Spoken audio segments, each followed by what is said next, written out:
Hello, everybody. I had something very exciting planned. I was going to play the entirety of Steamboat Willie, all 7 minutes, but apparently the House of Mouse is still striking it in other countries. So in the bastion of freedom that is the United States, you can still listen or watch Steamboat Willie on YouTube, but I guess in Europe and other countries, Disney is still striking it. So we were so close to having Steamboat Willie on the show himself as a guest, as a featured guest. It was a big get for us. We were really looking forward to it, but bastards, not to be.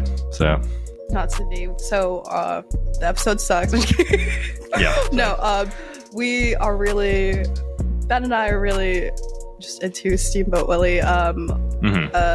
Last night I did send a frantic audio message to Ben about the concept of things entering the public domain, and Ben immediately countered it, but I was in a frantic mode of why is it that when something enters the public domain, everyone's first move is to make it scary or make it fuck or something like that? What if I wanted to make Steamboat Willie fucking sad? What if I wanted to make him miserable? I think that is I mean, you can do that now. That is legal. That's totally fine. I'm legal to make him depressed. Okay, so this is the concept that I shared with Ben last night, which is, what if I wanted to put Winnie the Pooh and Steamboat Willie as star-crossed lovers from two families that hate each other. They don't know exactly why their families hate each other, but they fall in love with the help of their friends and Winnie the Pooh's sister, who is a lesbian.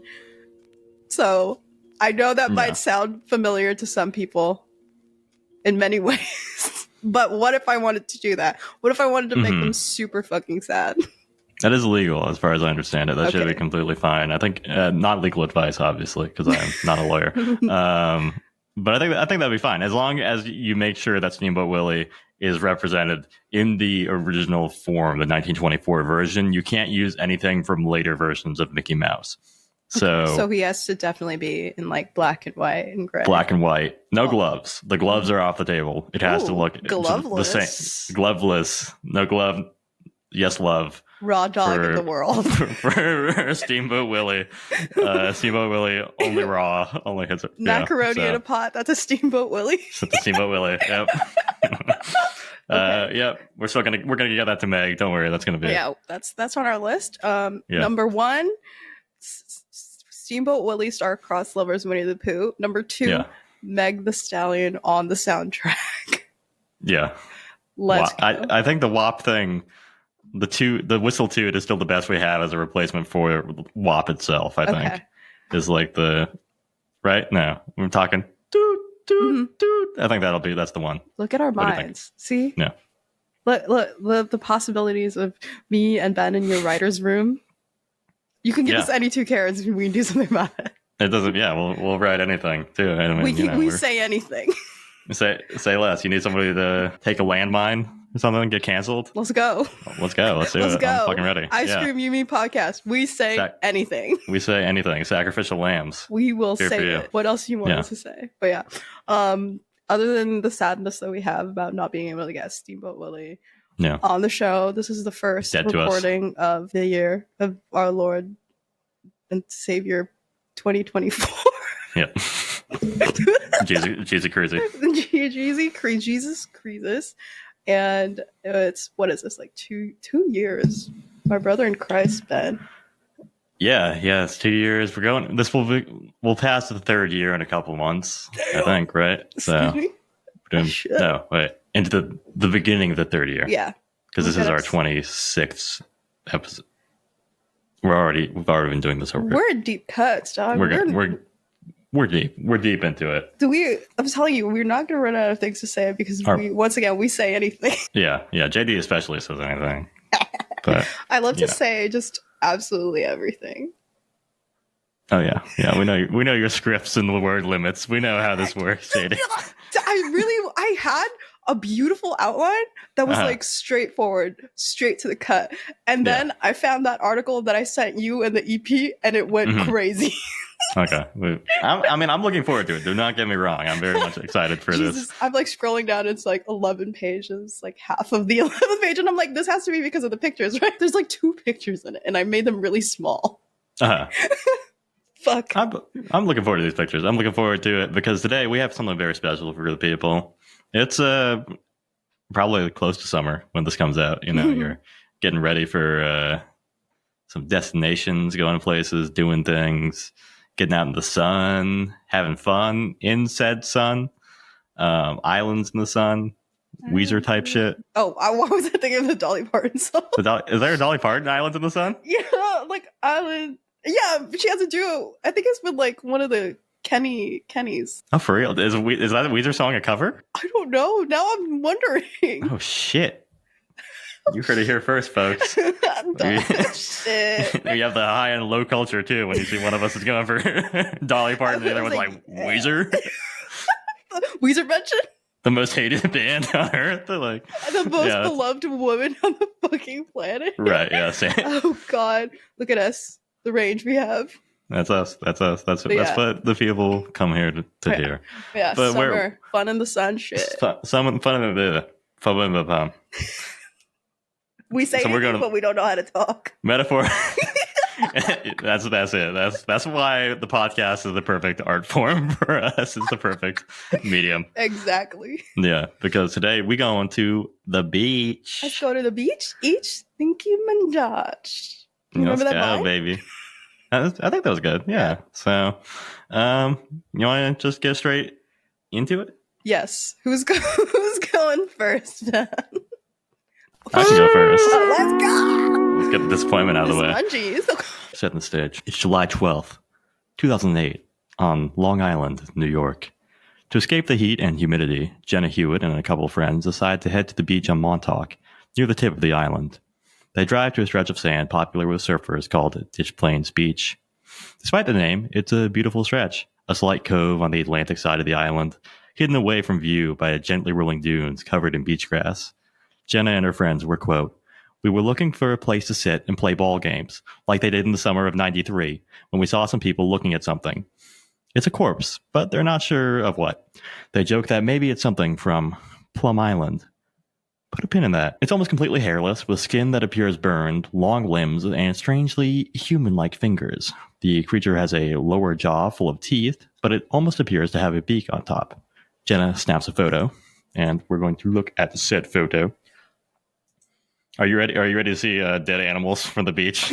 That's the most. Yeah. Okay. So now I'm like thinking. I don't think I remember what the creature looks like. So I'm excited to get flashbanged in the face. Yeah. Take a peek. This is the classic photo. This is the one that everybody knows, everybody loves. So take a look at it. What are we seeing here? You know, this is messed up, but it does look like an uncooked turkey. Like the texture of like uncooked fowl, like not fowl, but like bird fowl, like meat. Yeah, that's what it looks like. And the it's face down.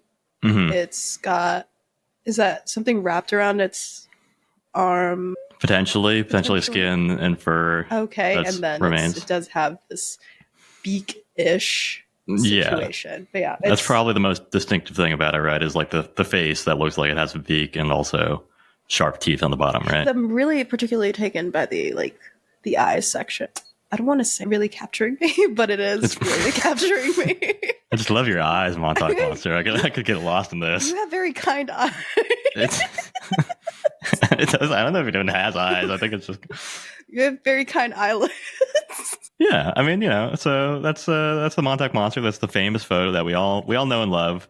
If you haven't seen it, the photos are going to be on the podcast, obviously, if you're watching it on YouTube or Spotify. And then also the links are all in my script and stuff and all that. So the photo will be accessible. Within a few weeks, it's a national news story. And in a couple of years, it's on Ancient Aliens. Wow. Ancient Aliens mentioned. Oh, yeah. I think we're going to tie in together maybe. But first, it was picked up by a local paper, the East Hampton Independent, which ran the picture of the corpse with a headline, "The Hound of Bonnackville," on July 23rd. So Bonnack is a term for people from the area. The Hound of Baskervilles is a Sherlock Holmes novel. So we got a clever little bit of local journalism wordplay. Yay. The story spread down Long Island for nearly a week. Long Islanders speculated that maybe it was some burnt body, that it was an escaped creature from the mysterious Plum Island Animal Disease Center, or that the girls had simply photoshopped it. And then Andrew Lawson, a writer for Gawker, received the image from Anna Holmes, who worked for Gawker's sister site, Jezebel, and believed that the image was part of some viral marketing campaign. Lawson wrote an 87-word post on July 29th, including the photo of the corpse with a headline, "Dead monster washes ashore in Montauk," subheading, "Good luck with your hell demons." This was near the heights of Gawker's power, with Nick Denton reporting that July 2008 was a record-setting month for the site, with 254 million views. And Lawson's Montauk Monster piece gained 1.3 million views within 2 days. Damn. Lawson himself was surprised by the virality, saying, quote, "I thought it was a dead thing that looked weird." Which, yeah, it is, right? Mm-hmm. Lauren Coleman, a cryptozoologist and acolyte of alliteration, coined the name Montauk Monster on July 29th after he saw the Gawker post. Lauren is also responsible for naming the Dover Demon, so he's been in the game for a while. We know. I'm surprised we've never come across Lauren before, but here's our first Lauren mention. Soon, the story was covered on the Huffington Post, NBC, and ISYM's favorite source of news, quote unquote, Fox. Theories grew wider, while some were simply trying to identify what the animal was, with some of the top theories being a dog that died in a dogfight, a turtle without its shell, or a raccoon that had lost its fur in the sea. But none of these seem to work. After all, turtle shells are part of their skeleton, so it's not a cartoon that we live in. Yeah, I'm gonna say. Right. The turtles don't have teeth, dogs don't have long fingers, and raccoons don't have beaks. So explain that. William Wise, the director of Stony Brook University's Living Marine Resources Institute, declared that the feet and face appeared somewhat ovine, but also pointed out that sheep don't have sharp teeth. And he also said it couldn't be a raccoon because raccoons have short, stubby limbs. So his best guess was that the creature came from, quote, "a talented someone who got very creative with latex." Because of this latex speculation, some began to believe that the corpse was a marketing stunt for an upcoming Cartoon Network show, Cryptids Are Real. Proponents of this theory cited that the image had been sent to Anna Holmes at Jezebel by Anna Nowitzki, an employee with Evolutionary Media Group. So this is Nowitzki's explanation for how she received the image. Quote, "I got this email and I opened it for my girlfriend who works at Harris Publications, which has nothing to do with anything. Anyway, my girlfriend's sister was there with her friends and one of them took the picture. And we were like, this is the scariest shit we've ever seen. And so I'm in marketing. We were like, maybe we should send it to a few blogs and see if anyone else is freaked out as we are. We had no idea that it would turn into this. Now it's literally a beast of its own, but it has nothing to do with any kind of campaign." So beautiful accent. Thank you. My family's from Long Island. I just channel. I love it. Channeling the ants. Complicating the latex media hoax theory, there were other people who claimed to have seen the corpse. Some people saw the corpse, described it as no bigger than a cat. But people online speculated that it was just like a juvenile and that this would probably have grown to like this huge monster, right? Which I don't know where they got that basis from, but like it's gonna be Clifford the big red dog, dude. Basically, yeah. So Michael Meehan, a waiter at the nearby Surfside Inn, described his encounter with Beast. Quote, "I saw the monster. I just came walking down the beach and everyone was looking at it. No one knew what it was. It kind of looked like a dog, but it had this crazy looking beak. I mean, I would freak out if something like that popped up next to me in the water. This woman kept calling animal control. She wanted to name it after herself. I think they came and got it. The carcass. Whatever it was." So reporters for Daily Intel attempted to contact the East Hampton Animal Control supervisor, but they received no response. The theories about the Plum Island Animal Disease Control Center continued to grow. Rumors spread that people in Montauk had seen men in hazmat suits on the beach where the body was found. One thing was for sure, the body had been removed. Another local woman claimed that it had been taken to somebody's private residence, but she declined to point reporters towards the, quote, guy. Anna Nowitzki said that her girlfriend's sister told her that animal control never came and that, quote, "they say an old guy came and carted it away. He said, I'm going to mount it on my wall." Rumors also circulated that the girls had taken the body when they found it and were holding on to it until they got a good financial offer. But this theory was called, quote, nonsense by Jenna Hewitt's father. Despite being forced into the national spotlight, there is no indication that the girls ever benefited financially from the photo of the monster. Ellen Killoran, a journalist with The Observer, attempted to follow up and find the body in 2018. She was able to track down mention of Eric Olson, a local real estate agent / surfer, who told the East Hampton Star that he had removed the carcass and left it to decompose on a friend's property, with the eventual goal of using the bones for a modern art project. But... right. What a jackass. For real. But Killoran was...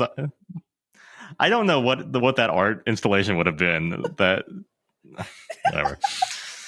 But Killoran was not able to contact Eric or the friend whose property Eric supposedly used as a body farm.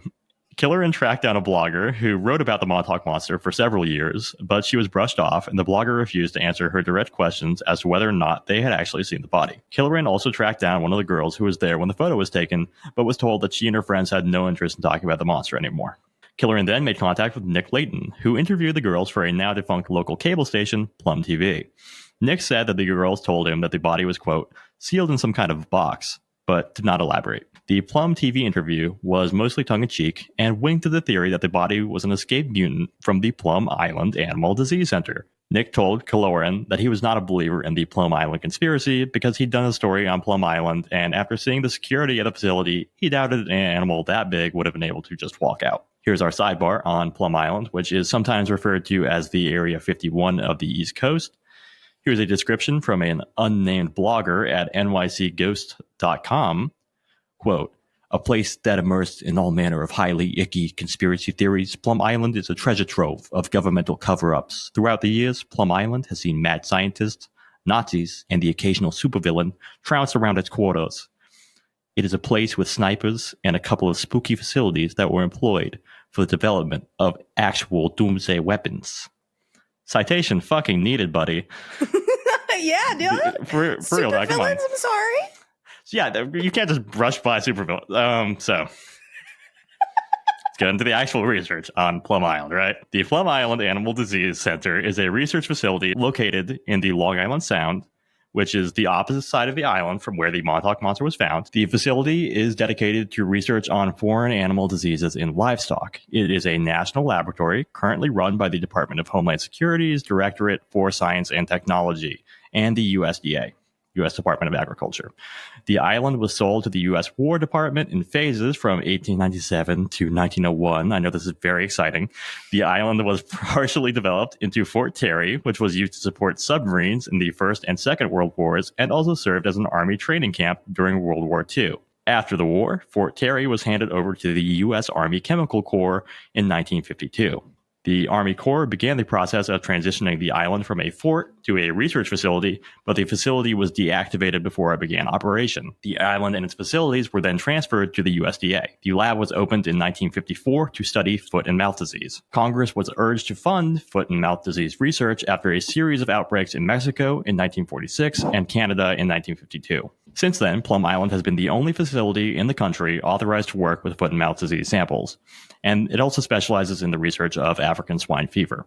So there was a period during the 1960s when the lab did some studies on potential biological weapons use against livestock, which is pretty evil, but that program ended in 1969 when Nixon ended the U.S. offensive bioweapons program. So rare shout out to Nixon for ending a pretty creepy program. Nixon. Dicky Nicky. All right. In 1971, the New York Times, the paper of record, described the facility as, quote, Devil's Island for the deadliest animal diseases known to man, which has a very New York Post energy to it. The article also got into descriptions of the island security, which features 24-hour patrols, airlocks and clean rooms, holding tanks for wastewater for mandatory showers to enter or leave the facility. So there have been rumors about Plum Island since its inception, right? And in particular, a conspiracy theory that it created and released Lyme disease, which was first discovered as human infections in 1975. So the key thing here is that just because it was discovered by humans doesn't mean that it didn't exist before, and it did exist before, quote, ticks collected in 1945 from the eastern end of Long Island and mice collected in 1894 on Cape Cod were found to be infected with the bacterium responsible for Lyme disease. Other studies have found the bacterium has been in North America for at least 60,000 years, based on genomic analysis of B. burgdorferi. I don't know how to say bacteria names. I'm sorry. And a 15 million-year-old tick fossil found in a chunk of amber in the Dominican Republic also showed evidence of being infected with Borrelia bacteria. This didn't stop the House of Representatives from voting to investigate if the Pentagon developed ticks as biological weapons in 2019. That's a Republican effort. You ever made an insect before?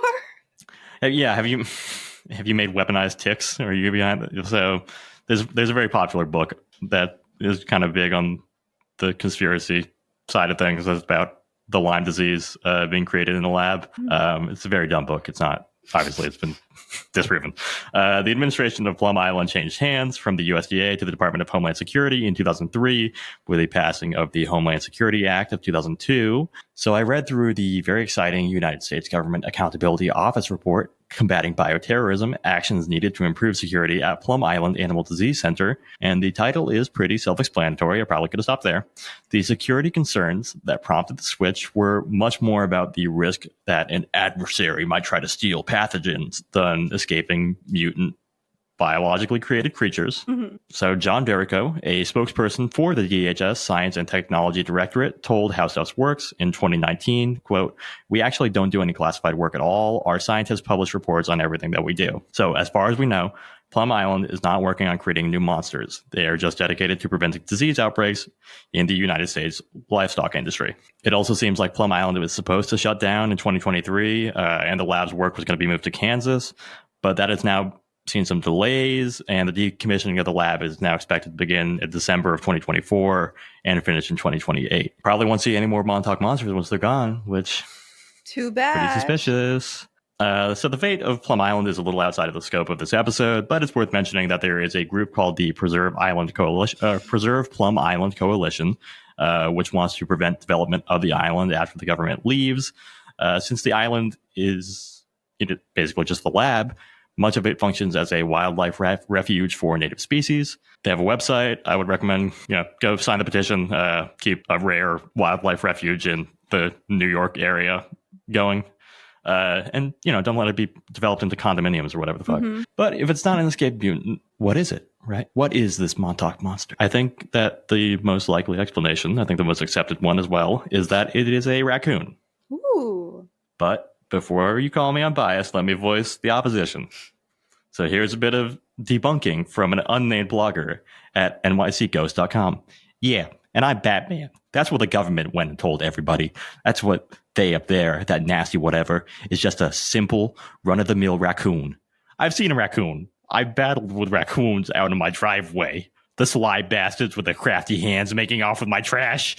If a raccoon like that ever came out to me, I'd hand the furry monster my house keys, the deed to my car, and my Amazon Prime password. Yeah, right. A raccoon. So here's the thing. Bro hates raccoons. What the Bro's fuck? not about raccoons. Yeah, this guy doesn't beef with raccoons. Bro is fighting raccoons and his demons, dog. For real, yeah. But there's a key difference between the raccoons that the unnamed writer, I understand why he's unnamed, is busy wrestling over food scraps with, and the Montauk Monster. Okay. There's a reason that a raccoon-like, the grammar is horrendous in these blogs. I just need to point out. A raccoon like that will never come up to the author. Do you want to hazard a guess? I can't. I don't. It's dead. It's a dead raccoon. It's been dead for a while. You know what? Yeah. I was like, this is turtle without a shell.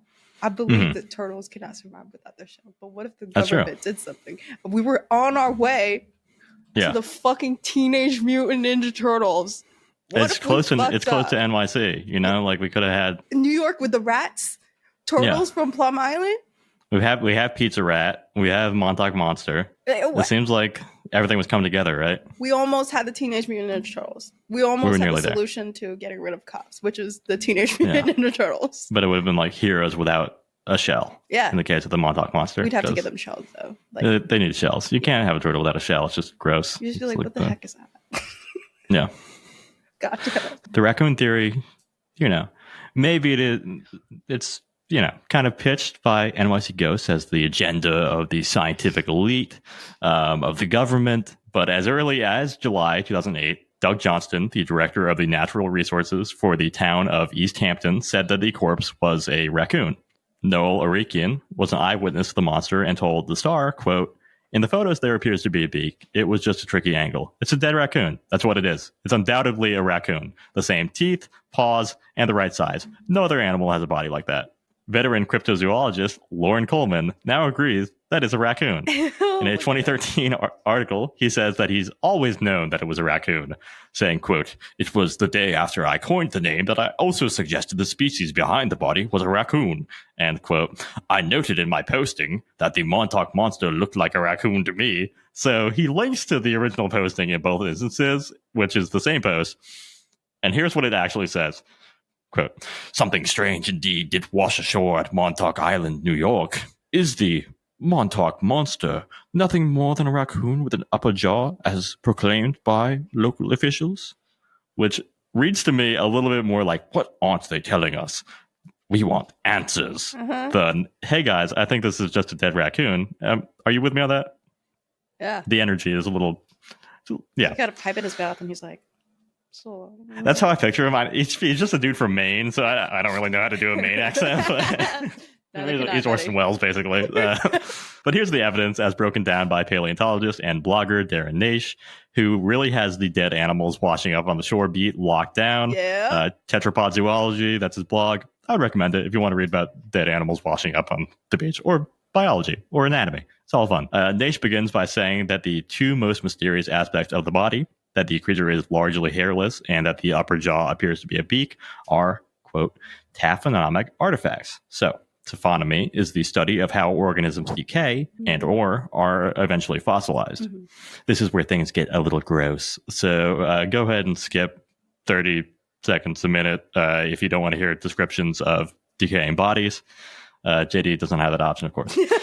Here's a quote from Naish. Quote, "One of the first things that happens to bodies that roll around in the water is that their fur comes off, and they look grotesque, hairless, and bloated. The facial tissues then decompose, leaving a defleshed snout and eventually a totally defleshed skull. At the same time, the skin on the hands and feet is lost, yet the body remains intact. The Montauk Monster therefore owes its bizarre appearance to partial decomposition. The tendency for soft tissues of the snout to be lost early on in decomposition immediately indicates that the beak is just a defleshed snout region. We're actually seeing the naked premaxillary bones. Given the sharp lower teeth, Naish identifies it as carnivoran. The upper teeth are missing, and he points out that you can actually see the empty sockets where the teeth should have been, right? Where the sockets are visible. As to whether it's a dog, Naish points out that the skull shape is convex with less of a pronounced brow ridge than you would expect from a dog. But the biggest giveaway are the front paws, which have long fingers without interdigital webbing. These paws are what made people suspect that it was a lab-made human hybrid, but the other, more obvious option is that it is a raccoon. As to claims that the Montauk Monster has much too long limbs, Naish just flat out disagrees with that, saying, like a lot of mammals we ordinarily assume to be relatively short-legged, raccoons are actually surprisingly leggy. As a bonus, Naish included some rarely seen alternate angles of the creature, which revealed more gray, classically raccoonish hair, and makes it clear that the beak is just exposed bone. So, gonna pop these open for you. Get ready to look at another beautiful alternate angle rotting corpse. Let's go. So, as you can see the nostrils, right? The nasal cavity there. So it looks a lot less like a beak. You can see the sockets where the teeth should go in that quote-unquote beak in the upper jaw, the premaxillary bone. The eyes are less charming on this side, I would say. It's a little bit more kind of not as kind cloudy. as the other side. No, and there's like a lot more hair on it as well. So yeah, I think you can kind of say, okay, yeah, from the side, looks a lot more like a dead raccoon. Yeah. But he, to top it all off, he also includes an image comparing the skull of the raccoon, illustrating it with hair, and with the drawing, it's a raccoon. The Montauk Monster, I think, is really only unique in the viral spread of the story. Finding weird corpses at the edge of a body of water has been a part of the human experience as long as we've lived near water, which, as JD will get into, could be longer than we ever believed possible. Sensationalized news stories about these discoveries go back at least to the 1800s. In the case of the Montauk Monster, the creature had been identified before the story even went viral, but the story has still become one of the defining cases. Since 2008, almost all stories about mysterious bodies washing up on the shore have made mention of the Montauk Monster. I think that these stories, their popularity, and the press's general lack of interest in the truth illustrate the pull toward sensation rather than information that is present in our media ecosystem. The mystery and drama of the stories we create are often more appealing than the bloated, waterlogged corpses of reality. Beautiful.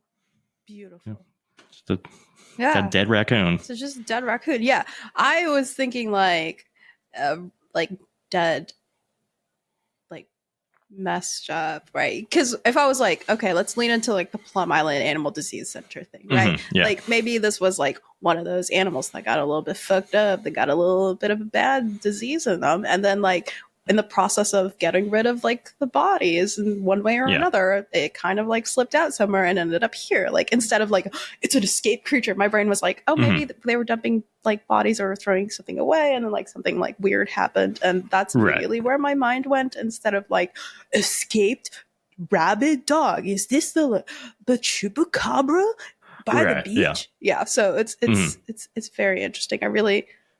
I like that.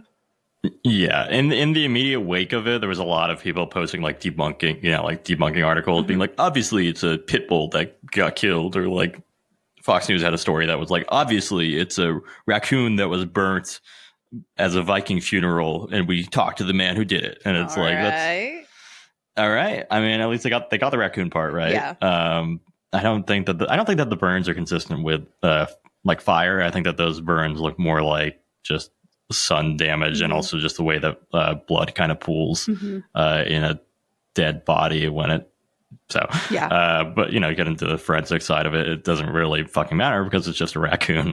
The Plum Island thing I think is definitely part of the why the story spread, and especially for like local people, that was like an added layer of conspiracy and kind of something to hang on to in a little bit more narrative sense. Or like, even Jenna was like, oh, it's probably like a Plum Island thing, which, it's fine. It's like the mysterious lab that's kind of near you guys. I understand it. Like, yeah, I think it's really cool. And I think the story running away from its sort of like debunking is always very interesting. Of like, I have something about something like that in my section, but it's like, sometimes the debunking or like the real answer to something gets drowned out by a lot more of like the conspiracy or like the talk about like, well, what if it's this? Because like, that's very interesting. Oh, for sure. Yeah. And I do feel for like Jenna Hewitt and her friends too, because they did get like shoved into the national spotlight and a lot more scrutiny than I think they knew they were signing up for when they like shared this image. Right. Yeah. Like, when they did like the 2018 follow-up, they were all like living in like different states, and like I'm sure it just kind of like fucked their life up to just feel like, God, like, yes, we saw like a dead raccoon, and everybody's like, did you fake it? Are you doing it for money? Is it actually a government cover-up? Like, what's going on? And it's just like, like the Gawker guy said, it's just like a dead thing that looks weird, really. Like, yeah. Yeah, and then I put like no interest in being famous is interesting, because you don't really, I guess when you take pictures of those things and just put it out there, sometimes you're kind of just like, does anyone know what this is? And then now you're like the guy who fucking like took the picture of this fucking thing, right? Yeah, and it seems like Jenna did give like the photo to like the local news, like their hometown paper, but that's again like a small hometown paper. That's not what you don't expect it to become like an international story that's covered on like the networks and getting like millions of views. Yeah, you're hoping that like someone's like, oh, it's actually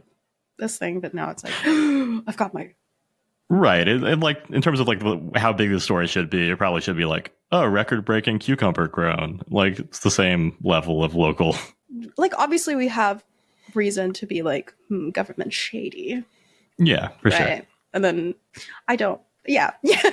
Yeah, I never want to be put in the position of defending the fucking Homeland Security. Yeah, obviously, that's never where I want to be. But I feel like in this case, there's no evidence that there were supervillains. Yeah, supervillains really was like, was this like a Marvel situation of like it only attacked New York and I'm here in like the Bay Area, like chilling? The Empire State of Mind is just it's on another level. Yeah.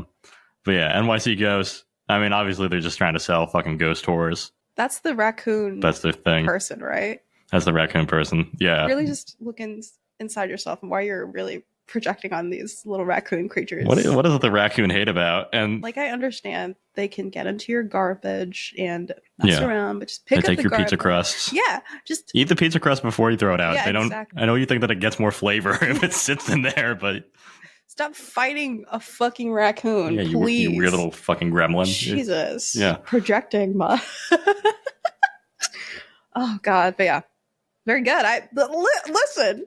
We write separately. We talk very vaguely about the stuff that we cover, and then we run into each other. Our brains. Yeah. This is why college projects. This is our brain trust. Oh my God, we share a single brain cell, and the brain cell that we share. Yeah, it's very big and very beautiful. But yeah, let's take a dive. I'm about to dive in. Okay, I asked you about this. Okay, let me do my accent. Arnar, Cleo.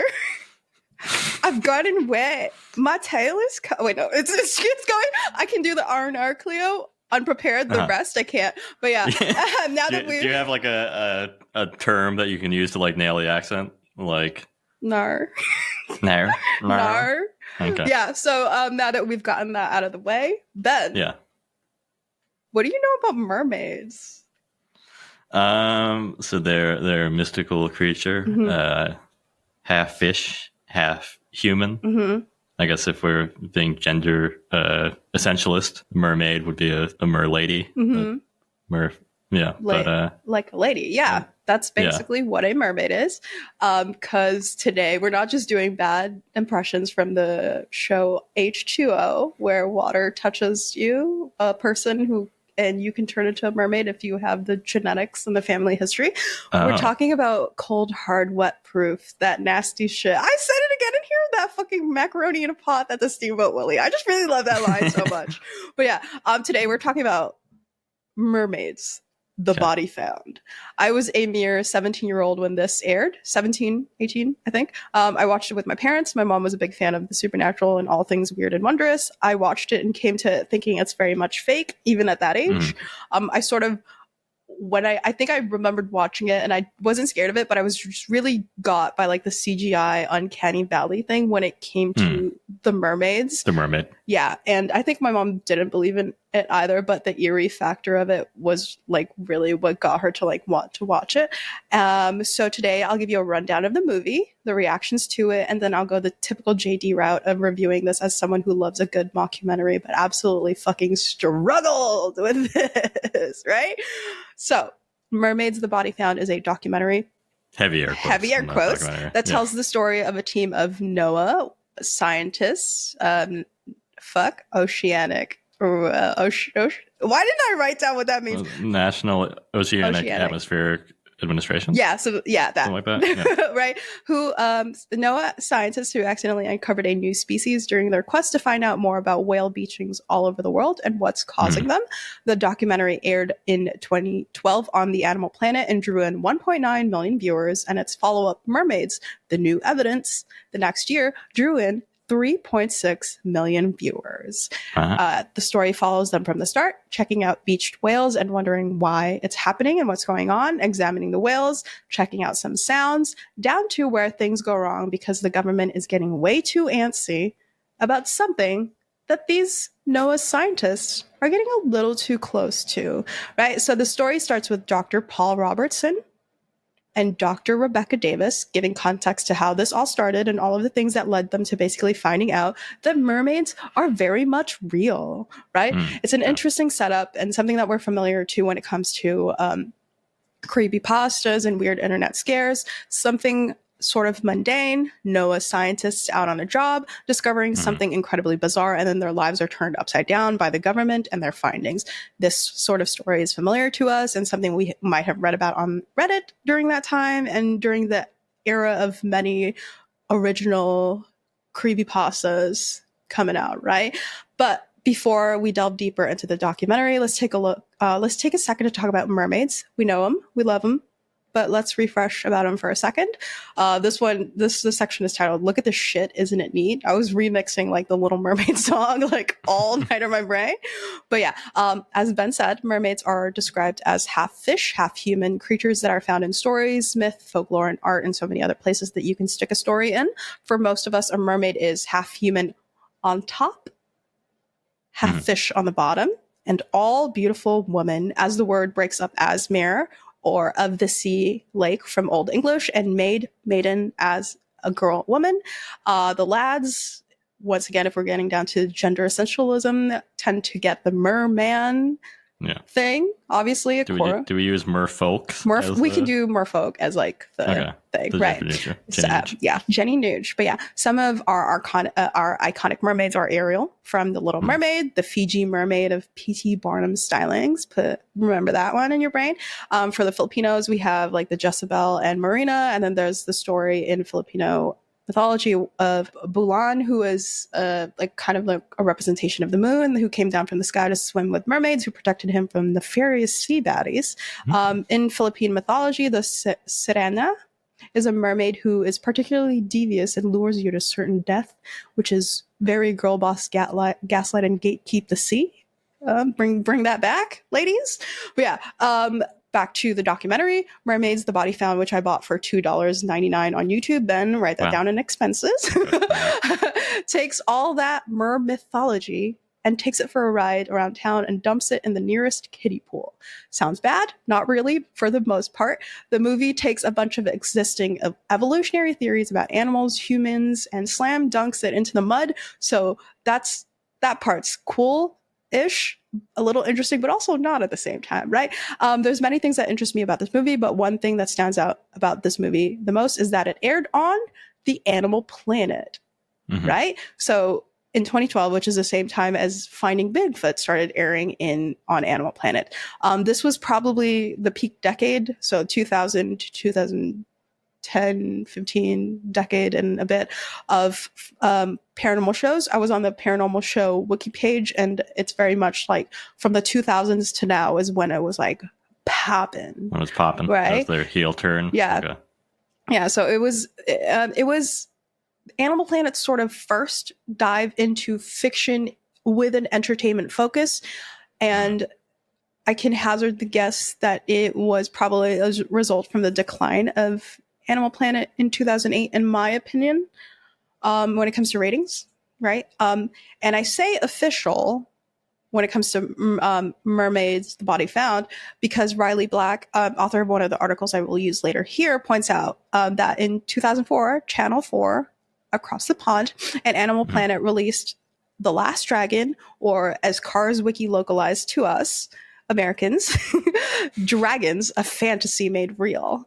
This is also helpful to know that The Last Dragon was also made by Charlie Foley, who also made Mermaids, and is responsible for my fear of Homo floresiensis, who I loved in a way that felt like they were kin to me as someone who is deeply 4'11". When he made The Cannibal in the Jungle in 2015, also with Animal Planet. And the big difference between these two is like dragons, you're kind of just like, oh, if someone supposes that they're real, you're kind of just like, but mermaids. We don't go to the sea a lot, right? Right? What's down there? Because dragons, the mockumentary, documentary, whatever, existed, but Mermaids, the Body Found is where it fucking popped off for Animal Planet and the concept of fake documentaries like this, right? Right. Mermaids, the Body Found basically claims that mermaids are very much real in this fictional setting, which is completely fine if you're wholly aware of the movie being fake. We'll talk about this later on, but for now, we'll go through some of the things that make this movie actually pretty interesting for what it is. So, we've established on the podcast some of the strategies that filmmakers, video game creators, storytellers, and writers utilize in order to create a scary feeling to something. Mermaids, The Body Found, and its sequel does not shy away from these strategies and utilizes them to the best of their ability. I'm going to show you a clip to give you a feel of the general gist of the movie's tactics. So we're going to watch this video, and then I'm going to ask you to sort of pay attention based on like what we've discussed on the show. Like, from watching this, what do you think are some of the things that they're doing in order to give it a scary feeling? So, okay. JD, hit share. Did you film this on your laptop? Yes. Yeah. Okay.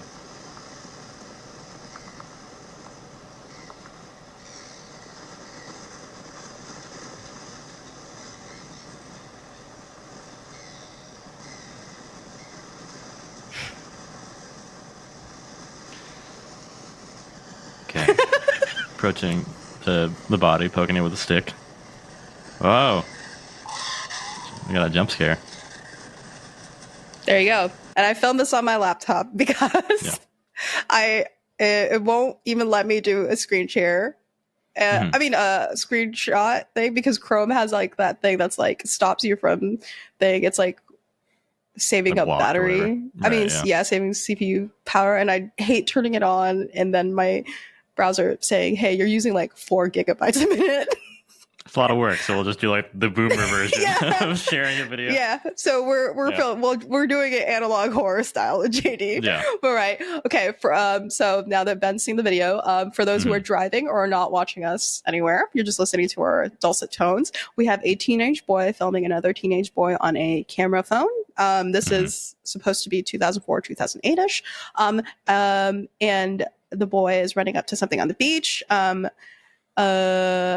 And you've watched the video and you're probably like, JD, did you try to replicate that feeling?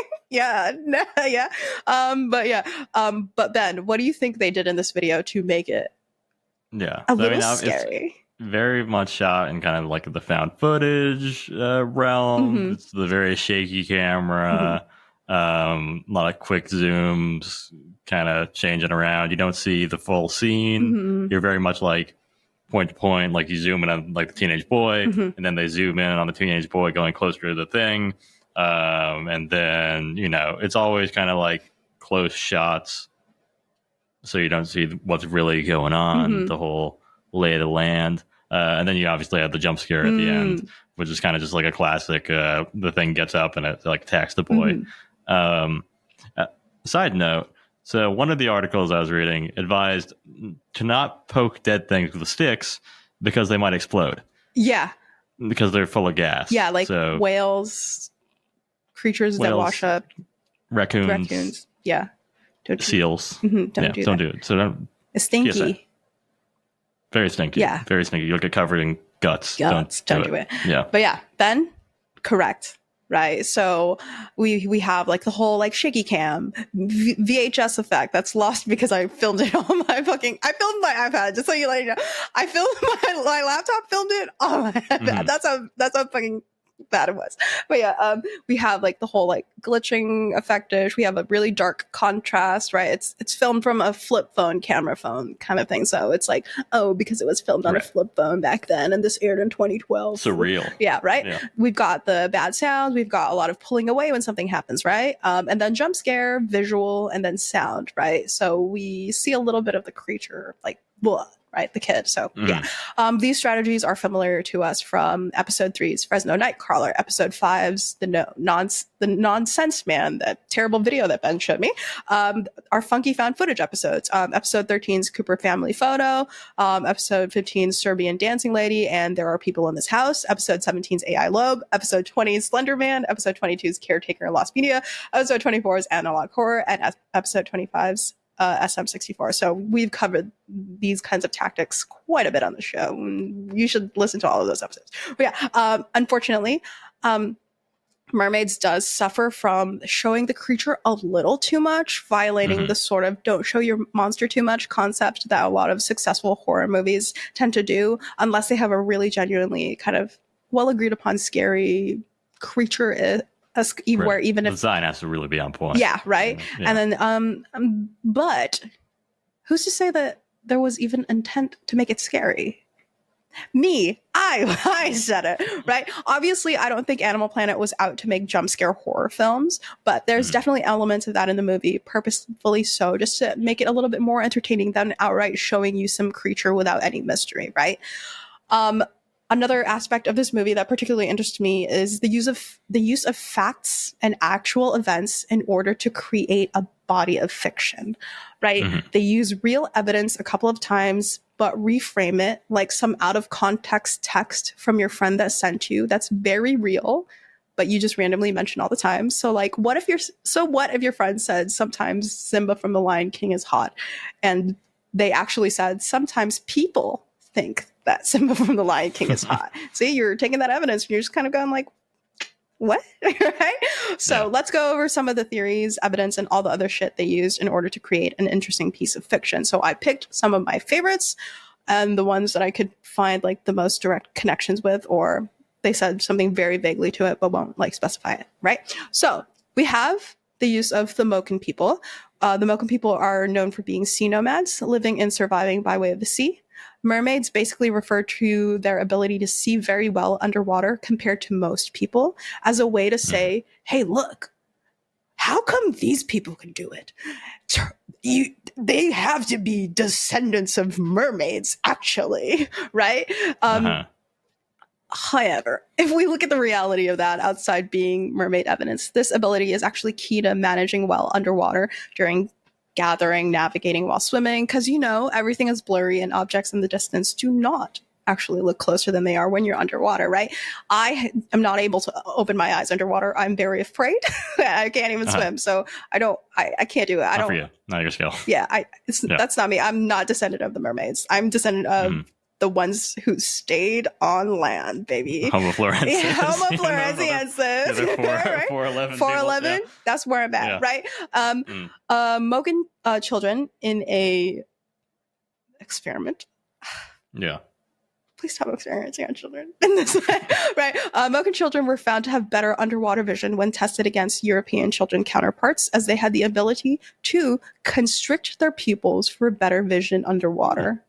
The people who conducted the experiment supposed that maybe the Moken children's eyes had adapted more than usual in order to accommodate their lifestyle, along with other ideas, but ultimately found that their eyes were they're just like the European children's eyes. But how can they do this? But the distinct difference was in their pupils. The Moken children were able to constrict their pupils, allowing them to see better underwater because it allows more light to come in, right? So if we think of our cats as cat people, right? The pupils dilate for accounting for a whole lot of things, right?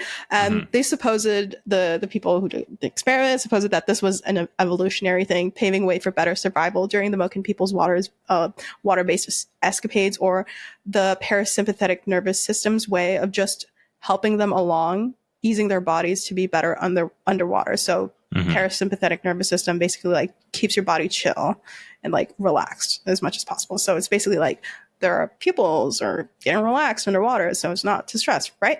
So basically no mermaids there. They're just like well adapted to their daily life and what they have to do. Another thing they use that if you don't really pay attention to, other than like, okay, cool, why did you mention large spleens? Like they were like, oh, when we found the body, we found a large spleen, which if you're not paying attention, you're just like, what does that mean? But if you are paying attention like me, because you had to take notes, the large spleen mentioned is evidence of more mermaid proof, because this is reportedly found in sea nomad groups like the Sama of the Philippines. Their spleens are larger, making way for more oxygenated red blood cells, allowing for longer diving time due to a longer ability to hold their breath underwater. So they're implying the large spleen that we found is because this is from a mermaid, because underwater, right? Are they implying that mermaids are need to breathe air? Yeah, they do. They still come up for air in the movie, right? And the spleen thing was first observed or seen in the Ama people in Japan, who are pearl divers, right? So they're like, you know, big spleen, big swim, right? Another is the Cave of Swimmers. In Mermaids, they very, very vaguely refer to a bunch of cave paintings that were apparently the oldest mythic images made by man in Egypt. Holy shit, right? So now, obviously, I looked up that exact phrase. And I'm going to show it to you now. Once again, taken from my iPad, right? So they were like, this is the oldest mythic image made by man in Egypt in a cave. So they bar for bar said, oldest mythic image made by man found in a cave in Egypt. When I looked it up, this is what came up, because this is what's from Mermaids, the Body Found movie. Yeah. Right. So you can see we got, is this a dolphin? Right. Yeah. This is swordfish, maybe? Swordfish, yeah. And then you've got, pretty sure the mermaids are here. This is the mermaids under the sword. They're like little stick figures, but with like one leg and a big foot. Yeah. And then they've got weapons. They've got spears, right? And they're being described as like fighting against humans for like resources. But JD, back to your image taking methodology here. Did you take this photo by taking it? Because I see the reflection of, is that your laptop? So did you take the photo of your iPad with your laptop? I told you I can't screenshot. Okay. I told you I can't screenshot. That's all right. I told you I can't screenshot. I see the camera app on the laptop. Exactly. Okay. All right. I can't screenshot, you bastard. Okay. And now here's the real thing. Hold on. Okay. That's how it's gonna be for the rest of them. I'm telling you right now. All right. I just needed to establish the methodology there. But yeah, this is basically from my investigation. Okay. I am pretty sure this is what they're referring to. This bad boy is okay. So is the previous one like a fabrication? Yeah, like I'm pretty sure, because when you look up like oldest mythic images made by man in Egypt cave, that's literally what they say. They don't provide any dates, locations, anything. Yeah. This is the next closest image I can find. This is called the Cave of Swimmers, and it's located in the southwest of Egypt in a cave in the, I'm going to say this very bad, Gilf Kabir Mountains, or Jilf Kabir Mountains. You might say, well, JD, all cave paintings look the same. How could you say that this is exactly what they're talking about? Well, like I said, if you bar for bar look up oldest mythic images in Egypt cave mermaid, you get this and the images from I can't stop laughing. From Mermaids. Yeah, from Mermaids, the body found, right? Obviously, the Google images are going to be different from 2012 to now. But when you look this up now, this is what comes up. To the untrained eye, this is basically the same shit. They keep it vague enough. They don't name it. They don't date it and let you locate it. What do you care, right? In the film, the initial image is basically touted as evidence that, like, you're led to believe that that's the actual image. Yeah, they're like, humans definitely fought mermaids for resources. Right? Yeah. Nice. Another population destroyed by human hubris and our inability to share and care with other people's. Yeah. So, now, if you asked me what the best piece of real evidence they used in this is, Ben, do you know what the bloop is? Oh, that was like the mysterious noise that they like recorded in the ocean, right? And it was just... You're going to play it, right? Yeah. Okay. Yeah. If you ask me, that this exposes that I am a bloop lover. If you're not one and don't know what the bloop is, like Ben said, it's a sound recorded by NOAA in the coast of Chile in 1997. So I was 3 years old. That sounded exactly like how it's named. It was loud as fuck and lasted for a minute. And you know what else is loud as fuck and lasted for a minute? What if I just pulled out an air horn? That would be so fucked up. Vuvuzela. Okay, vuvuzela, right? But yeah, for those without the knowledge of what the bloop, this is the bloop, okay?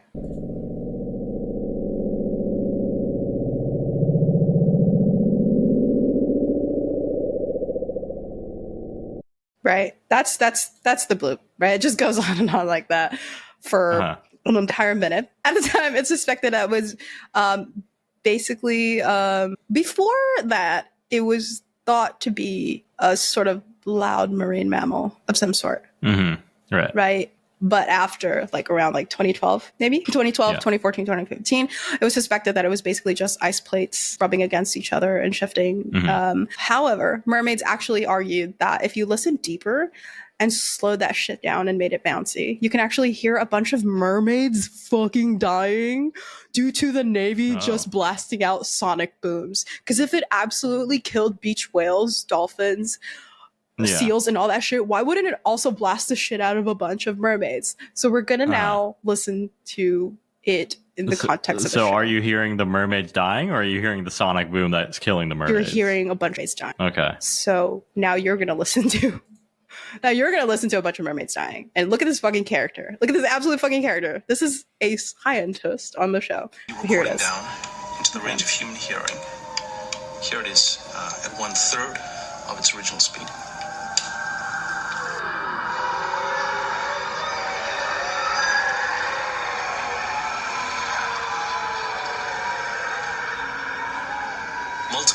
individuals, literally thousands of different signifiers, at least half dozen individual voice prints. Now, what are your thousands? Literally half a dozen. Thousands. Okay. There's a lot of. There's a range of. It could be 1,000, or it could be 12. Couple. Could be 12. Could be 12. Yeah. You don't know. Like, keep it vague enough that you're just like, you know what? There could be thousands, or there could be 12, because there are 12 within the 1,000, right? So, that's the sort of evidence that they've got on here, right?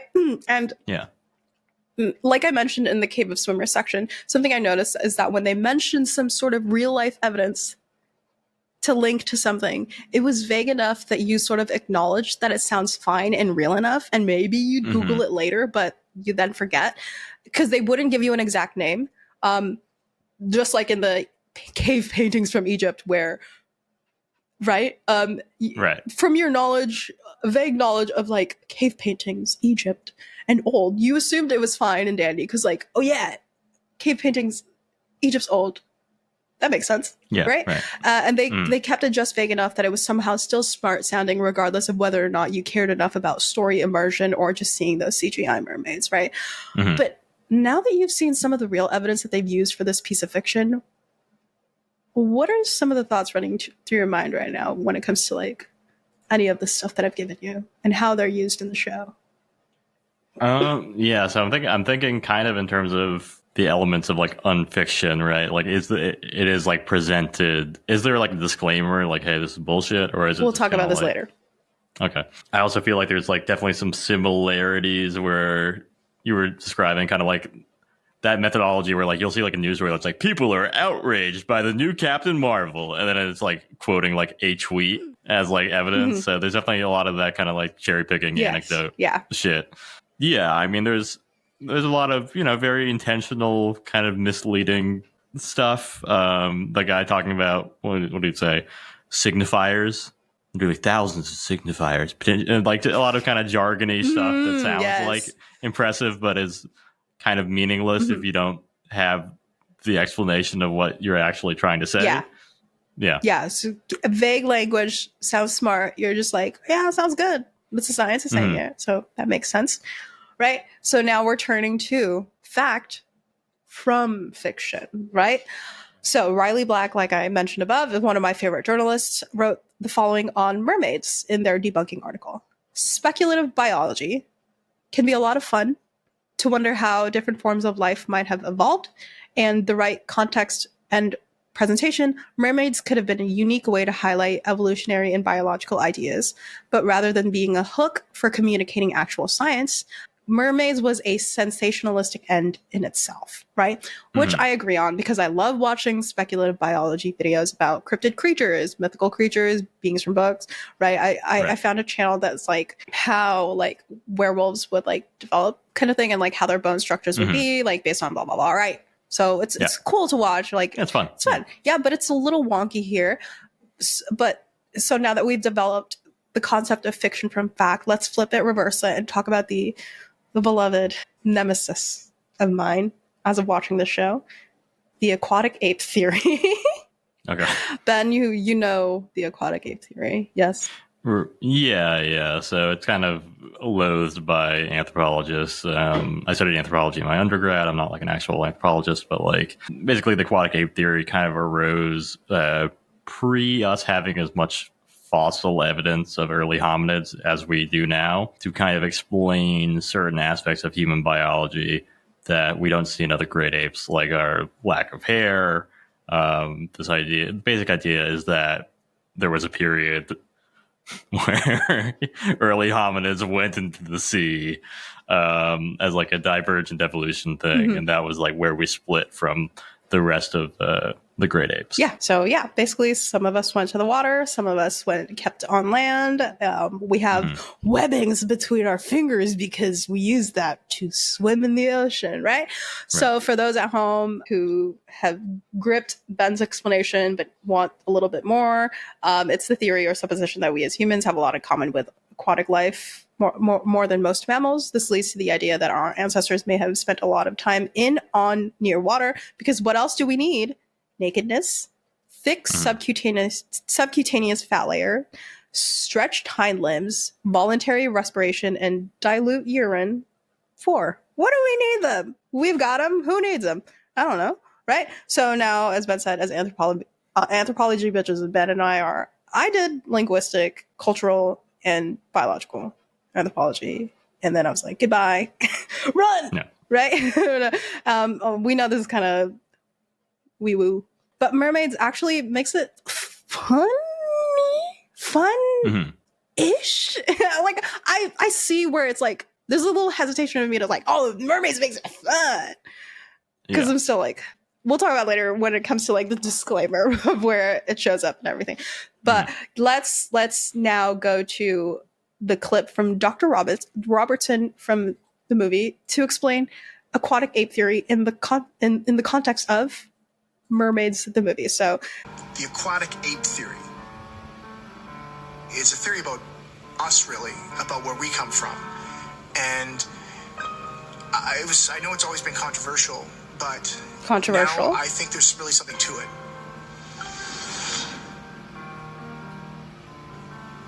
Why are we so different from other terrestrial animals?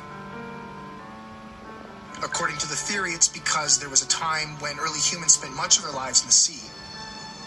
And the traits that make us so different from other land animals are a legacy from this period. We can control our breathing like marine mammals and hold our breath longer than any other land animal.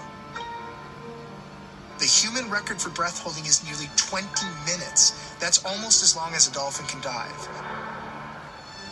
Compared to our closest relatives, the apes, we have a much more flexible spine. And we have partial webbing between our fingers and toes that they don't have. These are features for an aquatic environment. These are... I'd like to see a gorilla hold his breath 20 minutes. Exactly. I'd like to see those motherfuckers swim. But yeah. You probably shed a little tear. And I'm sad to tell you that in the Mermaids follow-up movie, Mermaids: The New Evidence, Dr. Robertson is shunned by all of scientists because he believes in the aquatic ape theory, he knows that mermaids are real. Right? Yeah, right. He's too close. He's he's too on the nose, right? Mm-hmm. In a world where the mermaid docs is real, that sucks for him to be shunned by all of science because he's seen a real mermaid, right? Right. But in a world where the aquatic ape theory is not real, I'm doing a little cackle and a little dance, right? Like, the whole movie is basically an exercise in creating fact from fiction. CGI mermaids are evidence. Badly photoshopped sepia photos are evidence. P.T. Barnum delivers evidence. Mermaids slam dunks fiction into a blender and calls it macaroni. Like Riley said above, this could have been a fun exercise in science communication, how evolution works, how natural selection works, what it means to live underwater, what is required of it, but it just did not give that. And we're going to go look at some pictures right now. And yes, I took them from my laptop facing my computer. Yep. So it's innovation, right? I was frantically taking notes. Okay, so here's my presentation. I took away the film strip. There we go. Now again. This is my mermaid evidence. Welcome, JD Mermaid Evidence, right? I took away the film strip, so even I won't see what's coming next. Well, let's surprise each other. Okay, first is these fucking characters. These absolute fucking characters in the movie that you're supposed to believe were just definitely real dudes that existed in real life. Yeah. They're like well-designed characters. This first sweater vest we got. Yeah, we've got sweater vest. We've got glasses vest. We've got German fishing boat man, right? Who just has evidence in his wallet. So my note on this was this dude really German? So here's one of the characters in the show, which gives away that this is very much actors and not real, right? Ich habe meine Kamera geholt und ich habe das Bild genommen. He just had a photograph in his wallet. That's a big ass. That's not a wallet size photo either. That's like a full size CVS printout. Right? So this absolute fucking character of a guy is there, and you're supposed to sort of believe that he's a real man, a real German man, who just has a wallet that perfectly has. Right. This impromptu interview. They're just walking along the docks in Germany. Pristine. Shouldn't they just have weathered not folded it at all? Yeah. Yeah, right. This is a man who fishes on the sea. His wallet looks old. You mean to tell me? Incredibly crisp. Yeah. Incredibly crisp photo. Yeah. Does he not sit down? What's going on with this man? Right? Yeah. So that's Mr. German Man on a boat. Then we have this absolute fucking Bond villain. I'm telling you. He's like a military guy. Yeah. Like they're trying to sell his authority. This one's from Mermaids, the New Evidence Found. So he's supposed to be a member of the government, absolutely debunking new evidence. And he's just saying blah, blah, blah. But when I tell you that this man is an absolute Bond villain stereotype, you will know why. Okay? You'll fucking know why. Inflatable boat. They're taking the rib to coordinates dispatched to them to practice an at-sea rescue. Typically, dummies are placed in the water that the officers retrieve once they arrive on site. But even you acknowledge that these weren't dummies here. No, these officers stopped before arriving at the coordinates. They had gone on record and admitted that they'd mistaken an animal for a live man overboard on them. This man is a fucking Bond villain. Right? And I'm going to go to the thing again. So, where are they? Where's the man? Okay, so, man on this side, that's the absolute character. This is Dr. Robertson. Yeah. Shunned by the world. Is that the one from last? Okay, wow, he's really gone wild. Yeah, man, this is a year. This is supposed to be a year later, and he's been shunned from the world, hiding away and shit. He's been shunned from society entirely. He's living in like the woods. Yeah, he went to the fucking woods because he's all that shit. And this is very real journalist John Frankel. Oh, 100%. Right? Yeah. So you're just like, what the fuck are you doing here? Right? So now that we've had that, we have next some of the beautiful photoshopping in this movie, which is once again I took pictures of. Right, hold on. Yeah. This is like evidence of, this is a shark. Of mermaids. Right, yeah. With spears inside of it. And these guys are old-timey guys. Mer spears. Mer spears. Yeah. And this is like, evidence, right? So this is some of the evidence they use in the show. Next, we have some more. I think these are the best ones. Yeah. Because they're kind of just like, okay, this is kind of realistic-ish looking. Not even just because I took photos of them, not screenshots, but they are the best ones, right? And then we have sort of mermaids playing with dolphins, right? And which is probably the second, third best image because it's like far away and it's like, blurry underwater, right? And then we have yummy, the mermaids. These are the fucking mermaids. Look at this. If you're listening to this, please go look at the fucking images. Look at this. They look like real dolls, kind of like they're you're right. Uncanny Valley for fucking sure. Yeah, the Uncanny Valley here is buck wild. The speculative biology that they put into this so they don't really have cheekbones. They kind of just like shut straight into like occipital. They have the sagittal crest right here. They got the sagittal crest, so they can bite hard. Probably they can crunch, right? They've got kind of this is post Avatar, huh? It's 2012. So I believe that would be post Avatar. Yeah, post Avatar. So they've got kind of similar to the Na'vi skin markings. Yeah, I believe they're blue, not just because of the water, but they're like blue outside of the water as well, right? Yeah. So we've got Do they have nipples? We'll talk about sexual dimorphism in a second. Mer nipples? These are no nipple havers, right? Okay. So look at the emotion. This just heads up. These are the same guys right here. Yeah. Oh, that's the same one. So even that a little. They look like the guys from Prometheus. I think that would be maybe the closest comparison I can think of. Yeah. Okay. So these are the CGI mermaids that made me suffer at night because Uncanny Valley, and then we have here. Hell yeah. When I tell you that they randomly injected drama into this movie, why the fuck did they do that? We're gonna watch this together, okay? They randomly injected drama in here, and this is not even like this is evidence of mermaid. This is just like what is this? A little spice. This is not even a reenactment. You can't even say in this fictional world this is a reenactment of something that happened. But they just had this in the middle of the movie, and I was just like, what the fuck? Okay. So I'm going to hit play, but I'm going to make it big because I need everyone to fucking see the gorgeous of this. So this is literally titled, because why did they have drama? Okay. Okay, here. Just watch the faces. Watch the emotions. They're being attacked by a shark. Megalodon, right? The Meg, for those unfamiliar. Look at that emotion. So we got our Prometheus guy. Oh, he just cut his own belly. He's gonna lead the shark away. Yep. No nipples, so. No nipples. Good for YouTube. Well, but still breasts. Yeah, there's still boobs. Still boobs. Right? No nipple. Oh, kind of sad. Even I couldn't control myself. JD commenting in the video.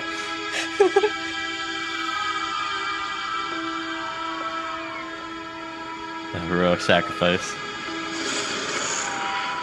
Look at that. They injected drone. This is not even a reenaction. I'm telling you. Like. Yeah, he like closes his eyes. He's like readying himself for the death to come. Yeah, why the fuck did they just have that? I literally was like, I don't remember this. Is it to show that mer people have compassion and like to sort of like humanize them to us, like anthropomorphize right, them, like they too can sacrifice and experience fear and sadness, right? Like concepts of honor, right? Kind of thing. So they had this, and I was just like, what the fuck? Okay, next we have the spears, right? So these this is some of what the blue one is some of what they found inside of the whales and the things that were beached, because they're like, what is this? Where did you find this? And this is obviously belongs with the sepia photos in the beginning to be like, oh, we had old evidence, but we just didn't know that they're known for a long time, right? That kind of thing. Right. And then we have our ancestors. Okay, then these are the apes. These are the apes. Yeah, this scene right here on the right is like our ancestors just like contemplating going into the sea, right? They've injected a lot of drama and emotion into this, right? They're very evocative faces despite being really constricted by SFX makeup. And then we have here the section where they're sort of like explaining like how we became bipedal. Right. Because like you can't be on all fours in the ocean because you'll drown. So you had to stand up. And then and you can see how miserable you'd be with hair too, because of all the water stuck in this special effects suit. Yeah. So they're like, oh, you can see this in monkeys now when they go into the water, when they were usually running around on all fours. How come they stand up in the water instead of just kind of thinking like, well, they probably were like, well, you die in the water if you don't stand up. Right. I'd stick my face in there. So it's not good. Yeah, that kind of thing. And then we have, again, the Cave of Swimmers direct like comparison, which is like, come on now, right? Yeah. It's so you've seen like everything, right? What's basically contained in this movie, and you're kind of like, I wouldn't believe that this is real. All right. Right. And well, I know you wouldn't, right? But some people did. Right. And one big thing that prevents me from being fully hee hee ha ha about this is that there is no obvious note that this is a fake documentary. Right. Aside from like CGI mermaids. Because you can be like, oh, well, yeah, well, obviously you can't have real reenactment of real mermaids because they're not around. They're not unions, so it's hard to work with them. You can't, like, how much power? You really can't negotiate with people who are literally underwater for like long periods of time. You can't reach them. They're always moving around, so you're kind of just like, who's their point of contact? On their cell phone. Yeah. And you fucking check. Right. Well, you don't even know their number. Right. That kind of thing. Would it be international, like calling rates? That kind of thing. Yeah. Or do they have like Wi-Fi access? That kind of thing. If they're close enough to a cruise. The undersea internet cables are down there. So like they might have really good Wi-Fi. They might have access. They might have good internet. Yeah. So there's no obvious note that this is a fake documentary. When I watched it again, it's not in the beginning. It's not anywhere in it. Maybe it's at the end, right? That kind of thing, right? And there's bits about where they have like, this is a dramatic reenactment. And you're just like, what are you reenacting then? Then they have a guy who's like an anonymous source. He's like in the shadow, his voice changed, right? And they utilize real life reactions to the film in order to sort of twist things, right? So in the follow-up sequel, they use like real life tweets from like people who watch the show who are like, see, mermaids are real, celebrities kind of reacting to it. And then to like tack on to like Ben's like government conspiracy related kind of stuff is like the federal government, NOAA was kind of like hey, this isn't real. Guys, stop calling up the NOAA and asking us if our fucking mermaids are real, right? And they're basically in the sequel saying like, see, why would the government say this if this isn't real? Why would they deny it? The government is also... We're over the target. Right. Yeah, they're like, ordered it. And they're like I showed you before, the host of the sequel is a real journalist, John Frankel, who is, you know, a longtime HBO like correspondent, right? Why would you have a real journalist go on a fake show, right? Who knows? And here are some of the articles written post the film airing to sort of tell you that, like, obviously not everyone was believing into it, but it matters who bought into it, right? Right. Some of the articles were saying like, here's a new low in supposedly educational television, because Animal Planet, right? It's a fake feature-length documentary that doesn't fess up to being fiction until a disclaimer pops up at the end. Until then, we have what looks like a slick documentary about the discovery of mermaids and a conspiracy to keep them hidden. Next is the 2-hour program is fiction, but it's presented in documentary style, with actors playing scientists who claim to have found the body of a mermaid on a Washington state beach. Next is from NOAA. I believe this is Catherine Kaplan. They handled it beautifully with aplomb, said Kaplan of NOAA's response to the brouhaha over the first Mermaid special. She added that she's pleased to note that you can't be sued by the government, even for making a living hell out of the lives of staffers at one of its agencies by airing horseradish masquerading as documentary poetry right there, right? Obviously, there's a bunch of articles that decimate the film's inability to outright tell you that it's fake and not real, but it is evident in Mermaids, the new evidence that they did just maybe not give a fuck, utilizing a real life journalist, bringing in more new evidence, calling on members of the government, and sharing screenshots of tweets from people who watched the film and absolutely bought into it, right?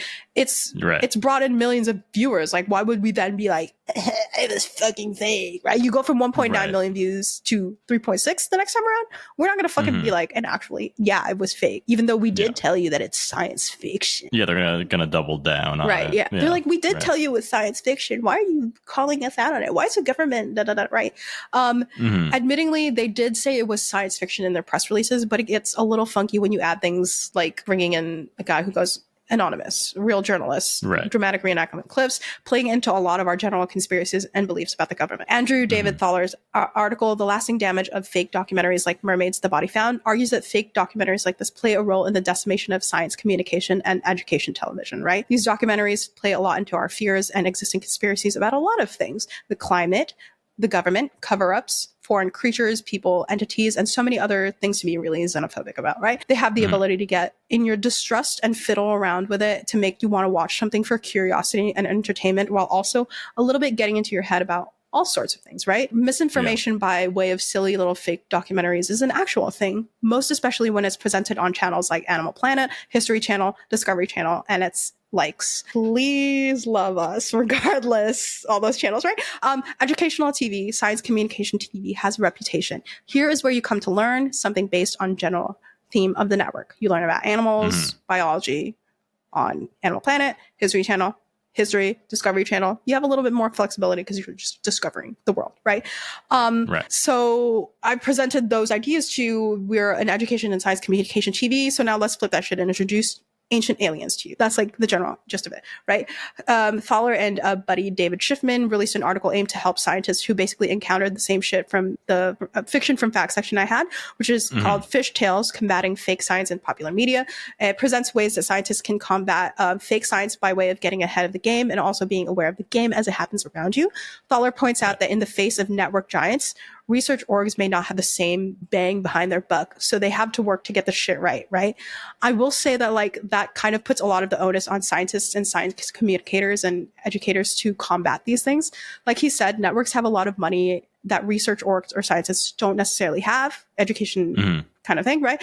Their money is probably put into machines, office materials, foods, paying grad students, hopefully, please. It's got to be hard work to combat thousands and thousands of tweets that can drown out your corrections that aren't as entertaining as fiction, right? Especially when now, more than ever, we have a lot of anti-intellectualism going around, right? Phony Facts and Eco Media, Fake Nature, and the Call for Widespread Media Literacy by Paige Wallace. given to me by REP, argues in the same thread. Wallace brings up education washing, which is the idea that fiction and fact tend to get blended up when it comes to fake documentaries like this, right? Like I said, Discovery Channel, Animal Planet, and History Channel are partaking in education washing when it airs shows that are seemingly fact-based shows on animals, natures, and humans, alongside mockumentaries like Mermaids, The Body Found, Cannibal in the Jungle, Ancient Aliens, all these things, right? The article further argues that movies like this do have influence on its viewers, maybe not necessarily making them believe in mermaids or megalodon, but in the way that they consume facts and how they believe in it. Most especially now in a world where alternative truths and fake facts exist, right? With all that being said, I am capable of whimsy and having fun, but I'm also a little bit of a hater, right?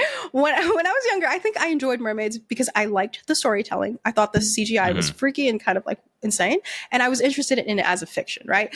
I was the kid who had like the bestiary stuff because I wanted to like, how was this made? Where is this made? What was kind of thing, right? I very much at that time when this aired was in the peak of my belief in the paranormal and odd shit. I thought that doing parapsychology was interesting at Penn State because of Ryan Buell from Paranormal Investigation, whatever show. But I remember he's a scammer. Did he fake cancer at one point? Yes. But I fully knew that I was chicken shit and that my open-minded Filipino parents very much had limits. Yes, you can do whatever you want, but also you can't study ghosts. Right? That kind of thing. Sure. Right. Yeah. However, even as an adult who is capable of whimsy, comedy, laughing, this kind of irked me a little bit, especially in this time of fake news, alternative facts, battling each other for the truth, and all that shit. I'm a hater, so what? Right? Like, listen, I love it when we get a little quirky and whimsical, but I do not always enjoy it when people go into watching a movie that's marketed as a documentary. Science fiction, maybe. And the distributor only a little acknowledges that it's fake. So it kind of makes people believe it's real one way or another, right? Yes, CGI in it exists, but you can't get a real mermaid on the show. So obviously that part's fake. But what about the rest? Right.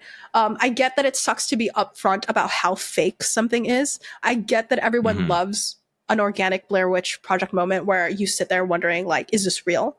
Right. But when it's on the channel that's supposedly touting informative series about animals, their cares, and all that goes on around them, and it doesn't immediately at least say that something is not entirely real, it brings down that channel network program for me just a little bit. Right. Of course, we can say that people can Google, people can do independent fact checking and work on shit like this, but we can tell people to go do that. We can't assume that everyone was duped. Right. But you did hear the stuff that I said about using fact to create fiction and the responses used in the beginning of the sequel, right? We all have it in us to be duped. None of us are safe from this. We're not immune from propaganda, Garfield beam, right? Like I mentioned, we have an understanding that the government hides a lot of things from us, whether it be for the government's safety and security, not ours, because it's not just easy or better to talk about it. We hear about programs or initiatives that were dismissed as fake and just anti-government propaganda, but later find out that they were real, right? Right. Mermaids, The Body Found, and Mermaids, The New Evidence relies on that as a key element to selling the concept of both of the films, the second one most especially. Why would Noah issue a statement that mermaids aren't real? If it's not real, why would the government say anything about it?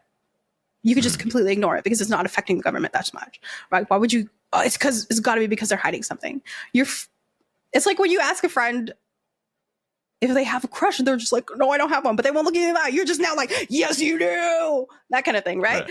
And I once again, I'm capable of whimsy. I'm capable of understanding that this isn't extended to all of us, right? Like, think of your aunts and uncles and cousins and friends who get duped by AI generated images or videos in different languages that are subtitled in English completely incorrectly floating around on Facebook, right? Think of this sort of like, oh, whimsy on them. Is it still whimsy and kind of funny if it's outright duping them because they're taking it for what it is, right? Right. Both films, I will say, are excellent when it comes to crafting a story. We're not strangers to the idea that fact could be used to create fictional stories. Stories inspired by blah, blah, blah exist, right? Like, to take it literally, like National Treasure, he's talking about real artifacts. He's talking about real Mount Washington. He's talking about the fucking Declaration of Independence. He's going to fucking steal it. Captain America, the Winter Soldier, literally, Bucky Barnes is responsible for every fucking thing that ever happened to the government, right? The Da Vinci Code, like, oh, there's hidden code and everything in the Vatican and they're blah, blah, blah, right? And so many other films utilize real facts, real evidence, and twist them all around for entertainment. We don't need to worry about who killed John F. Kennedy because it was Bucky Barnes, that kind of thing, right? However, in this current state of the world where existing real events and artifacts and stories can get twisted for something else, it becomes a little bit less whimsical. I will, though, leave us with the following scene from the movie and a final note on one thing from the movie that I wish that most people will take away from the film. I started thinking of them as fellow beings. And the last time we lived alongside a fellow human species was Neanderthals. We displaced them. Some scientists think we actively hunted them, that we devoured their very existence. It's the same thing. What we did on land, one of our own, we'll do in the sea. We're not so good at coexistence. One thing we can learn from the film, other than how we should be better with media literacy, kind of examining the things that we watch and networks outright saying that this is not real, or being better about being coy about the reality of something, is something that Dr. Robertson said about coexisting. He recalls the difference between him and Dr. Brian McCormick, whose ultimate goal was to find the mermaids, deliver proof of them, and get back at the government for stealing and ruining their evidence. Right? Dr. Robertson points out that this is where they part in ideas, right? Because Dr. McCormick's goal is like, let's fucking find the mermaids. I want proof of them. They exist, blah, blah, blah. But Dr. Robertson no longer wants to show off the realness of the mermaids because he considers our human habit of destruction and experimentation with the unknown. He says, I started thinking of them as fellow beings, and the last time we lived alongside Neanderthals, we displaced them. We are not so good at coexistence, right? Like, I get it in many ways, because if we didn't care that we were beaching whales, choking turtles, bleaching corals, spilling oil, introducing mercury into fish, making monsters of orcas, what makes it seem like we'd give a shit about a new species that seem to be fighting for survival in a world that's getting smaller and smaller as greed goes bigger and bigger? That is JD on Mermaids, The Body Found. Yeah. Let's go. Yeah. Fuck the mermaids. I mean, if they have oil, then maybe, but like... do the mermaids have access to oil? Yeah. What resources are on mermaid lands? We exploit some lithium out of there? Or? I believe that the mermaids have weapons. Yeah. The mermaids form OPEC. Yeah. Okay. But yeah, that's mermaids. Yeah, that's kind of depressing. The state of media, of just the I mean, like, media literacy. I mean, to a certain extent, I think it's sometimes wrong to blame people, because so much of this is done kind of in bad faith. And it can be about silly shit. It can be about mermaids, obviously. It can also be about more politically driven type shit. Where because when you can speak in the same kind of language as like an actual documentary, or what we think of as an actual documentary, then you can say whatever the fuck bullshit you want, and as long as it has the aesthetics and the shared visual and the shared language of a well-researched doc, then you can pass it off as being of the same informational value. Yeah. And it's like, I saw something on Instagram yesterday, it was like about like the delivery of something, the shortness of how you deliver something, the more confidence you have in it, the more believable it sounds, despite how absolute bullshit it is. Like, the guy was like, well, women, females, you cry all the time and it feels better, right? Well, men have an equivalent and it's getting fucking angry. And he's saying it so confidently, so correctly, because of terminology that he's using. It's kind of like the idea of co-opting like language in order to speak about something that is that kind of thing. So yeah, it's like as a concept, if we removed mermaids from everybody's reactions to it and all the things that it's doing, as a fictional movie, it goes. like you could like this could have just been sold as like a really good fictional, because like fictional documentaries exist, right? Like the fictional music documentaries is like kind of thing. And it goes. It's like actually pretty good. Yeah, I feel like overall, like that move in analog horror in the last couple of years, of like I'm going to take credit for it because I made it and I want people to know that I made it. And I think like a similar thing is like, you know, like Chris Foley, you're making kind of fun mockumentaries. You should be proud of that. You don't need to make people think that it's real. I think it's enough to be like, I'm making like cool found footage in the style of like a documentary type things about monsters. Yeah.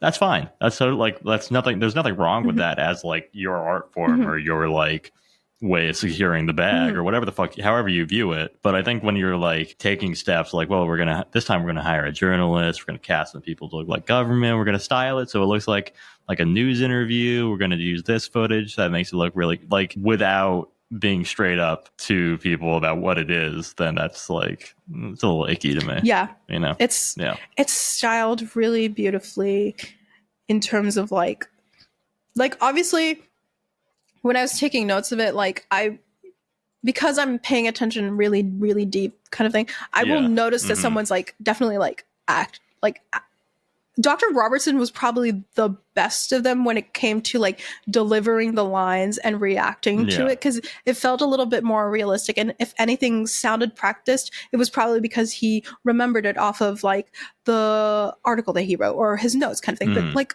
the absolute characters that I showed you definitely was like, oh, they're remembering a script, they're remembering lines. I kind of think some of them would like be a mix. Some of them were definitely like, this is our idea of two female scientists, right? Hot woman with glasses and her hair tied up in a business casual suit, you know, like kind of thing. And I was just like she's remembering a script kind of thing. So like if you're actively paying attention to that, you can just be like, oh, like these are definitely actors. And I mean that's the strong thing about having like more media literacy is being like, okay, I see what's going on here. But when they're like kind of like wink wink, like especially I think the worst shit is when people put like a disclaimer and then people are like, well, they have to say that, and it's like, they have to say it because it's bullshit. They're like, no, they have to say it because the government will come after them. It's like, because it's bullshit, not because like the argument of it being like, well, they're over the target is like a really big one in like conspiracy space where it's like, well, or like the idea that you're getting pushback because you're speaking some truth. Sometimes. So that's definitely like one of the biggest ones in the follow-up, which is like, no, like why would they care so much to rebut this when they're probably just like redirecting your attention of like, oh, mermaids are not real. Like it literally starts off with Dr. Robertson going and prefacing the whole thing of like, I do not believe in conspiracy theories at all, and I'm not the guy to do that. I believe we landed on the moon. I believe that person killed John F. Kennedy. However, right? So it's like the whole like, oh, even scientists have a little bit of a fear to expose this. Like, of course, they wouldn't be able to bring back the literal carcass of the mermaid that they found and that the South African government took it from them, right? That kind of thing. And like it's very, it's like they use so many like cool strategies to like do things, and then we're like, what if we marketed it this way? Like they didn't believe in it enough to just say this is entertainment, fully fiction. We have to kind of send out the press release that this is fiction, but based on a real fact. Because this is the press release from Discovery. Could there be some element of truth behind the legend of mythical mermaid? Mermaids, the body found, is a critically acclaimed science fiction special that blends real-life events and phenomena with the story of two scientists who testify they found the remains of a never-before-identified sea creature. Spectacular CGI animates a world where mermaids really do swim below the water's surface, cooperatively hunt with dolphins. Yes, they said critically acclaimed science fiction. But it's like, blending real with story. And it's just like, okay, you looked up the cast and crew on IMDb. Why is the scientist being played by blah, blah, blah? And it's just like, yes, I'm capable of whimsy. This would have been such a good movie, but I'm also like, You know, that kind of, because you talk about it in the Montauk like thing where it's like guys in hazmat suits took away the body or did something. Like they literally have that as like a strategy here of like when the scientists came onto the scene, they saw guys in hazmat suits, and they literally had like, it was so funny to me, like men in black around the van projecting the like the hazmat suits guys. And it's just like the anonymous guy in the movie, he's like, I used to work for the government, and yes, we knew exactly what they were doing. We let it happen because they were getting the good research for us. But once they got too close to the real thing, we the kind of thing, and it's like the Navy sonic boom experiments is actually what led to this being found. And it's like building on like real things of like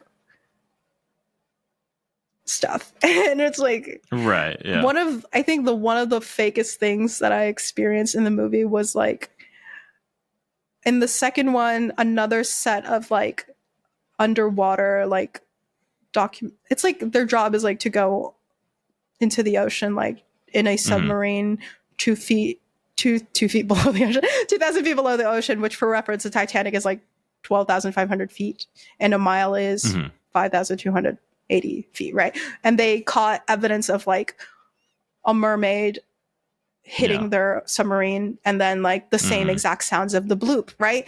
And as a result from that, because they're like not from the US, they're like from the Netherlands or Greenland or something like that. They were like, yeah, when we showed this to the government, actually they reacted by doing a total ban on doing any work in that area because they believe that if these creatures did exist under the ocean, we shouldn't bother them. And I was like, what government would do this?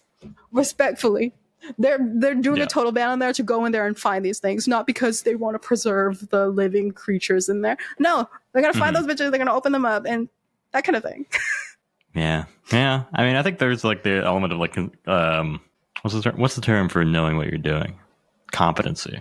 Like competency porn in these two a lot, right? Where it's like, look at these, the government knows what's really going on, or like somebody's really like behind it. Look at if you just peel back the curtain, you'll see that somebody is knows what they're doing, instead of just being like, oh, look at our president gradually like degrade in front of us. Yeah, you just or like whatever. They're just ignoring us, bro. They don't fucking care. Like, they don't fucking care. Like they're all incompetent, greedy fucks. That's really like. It's just like they're not doing like, oh, I've got my fingers in everything, so now I'm controlling everything. No, they just don't fucking care about us. Next, I'll take over the ocean floor. There's this, right. It's like it's insane. It's like this. Like Riley Black did say, like this could have been an excellent like exercise in like. Yeah. Right. Oh, look at what these people said and what happened as a result of it, like blah blah blah. But no, it's kind of just like conspiracy theory, sensationalism, the government. Yeah. I mean, it's always that appeal to sensationalism and to get more views, and just it's all very kind of cynical. I think to just it's not. It's a lot of the shit that is presented. I think especially when it comes from like networks, channels, bigger things. There's like always the profit incentive to make something that will get more eyes and that will make more money over something that has informational value, right? Like if you're like, that's why the Travel Channel is just like all ghost shit now. Like there's not like, name one other Travel Channel show that's about actually fucking traveling, or just, and if it's like about travel or food, it has to be like some bizarre, like certain things like travel tourism, or like I'm eating bullet for the first time, like, bro, just fucking eat it. Yeah, like, it's sensationalism. It's what gets out, and it's not. Yeah, it's. I think that we also sometimes will kind of like look. I think the American tendency is to be like, look how dumb people are. This is what they want, and it's like, no, this is like what makes money too. Like this is what There's two sides. There's two players here. Like they know what makes money. They know what gets eyes on it. Then it's controversy and it's bullshit and it's sensationalized shit. It's it's a lot. So this is what the Montauk Monster, this is what the Mermaids documentary has done to us. Like, don't I'm saying it again, I'm capable of whimsy. I love this shit. But also, I mean, look, if the Montauk Monster was real, if they found like an actual mysterious like alien, I don't fucking know. whatever the fuck it was, something that was truly unknown, I'd be the first person on that beach trying to find it. Be in bed with a fucking Shermikes. Like, if mermaids exist, I would be further from the ocean as much as possible. Like, thank you. That's yours. That's yours. I'll be on the ferry. I'm going to San Francisco. I'm going to work. Please let me go. I love you. But in this reality, it's just come like, on. We got real issues to work on here. Let's Look at that. Our very happy beach episode.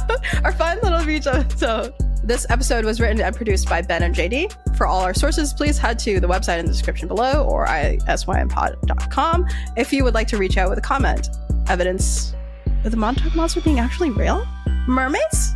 Suggestions or share an experience with either one of the creatures we've covered today, send us a message at icecreamyumi@gmail.com. All the music for the podcast is provided by Yager Frank. Thanks so much for listening, and we'll catch you on the next episode.